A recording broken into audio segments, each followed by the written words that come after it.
నా కుమారుడు నీకు ఏం కాదురా, నేను ఉన్నానని చెప్పేసి నన్ను కౌగలించుకొని ఆయన ఏం చేస్తున్నాడంటే ముద్దు పెట్టుకొని ఉన్నాడు. తర్వాత దర్శనం క్లోజ్ అయినాక అర్థమైంది ఆయన ఎవరో కాదు, ఆ వెలుగులో నివసించింది ఎవరో కాదు, ఆ వెలుగులో నా ఎంతకు నడిచొచ్చింది ఎవరో కాదు, నజరేయుడైనటువంటి యేసుక్రీస్తు. హల్లెలూయా. చప్పట్లు కొట్టి దేవుని నామాన్ని మహిమపరుద్దాం. హల్లెలూయా.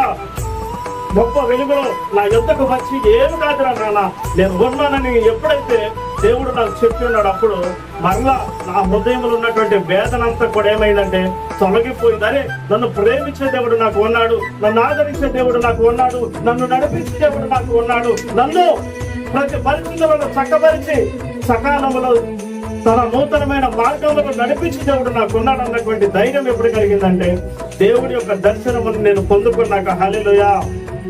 హల్లెలూయా. ఆయన ప్రేమ వర్ణించలేనిది, వివరించలేనిది.